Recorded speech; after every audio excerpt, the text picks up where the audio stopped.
పైన సైడ్ వచ్చేసి tyre shape లో సీజెట్స్ అండి, కిందేమో మనం టాంజనైట్స్ యూజ్ చేసాము. ఇది ఎలా కాంబినేషన్ ఇచ్చామంటే tanzanite blue and garnet shade combination తీసుకున్నాము. మధ్యలో వైట్ లైట్ గోల్డ్ స్వరోస్కి ఇచ్చాం మేడం. తర్వాత మధ్యలోని ఇంకొకటేమో సిల్వర్ బాల్ ఇచ్చామట. అన్నిటికీ క్యాప్స్ యూజ్ చేసాం, అన్నిటికీ 92.5 సిల్వర్ క్యాప్స్ యూజ్ చేసామండి. పైనంతా కూడా ఈ విధంగా గార్నెట్ షేడ్ ఇచ్చాము, చాలా ఎక్సలెంట్ ఉంది. లెంగ్త్ వచ్చేసి 18 ఇంచెస్ అండి, కాస్ట్ 1150 అండి. లెంగ్త్ వచ్చేసి 18 inches, cost 1150, 1150. Complete real use చేసాము, అలాగే 92.5 సిల్వర్ అండి. హుక్ మాత్రమే నార్మల్ యూజ్ చేసాం మేడం.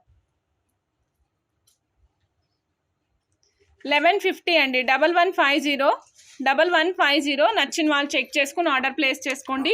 ఇగోండి మేడం, మొత్తం 5 కలర్ కాంబినేషన్స్ ఇచ్చాం మేడం. గార్నెట్ అండ్ టాంజనైట్ అండి, గడప పచ్చ colour and tanzanite madam. Light yellow colour, golden light yellow colour and tanzanite madam.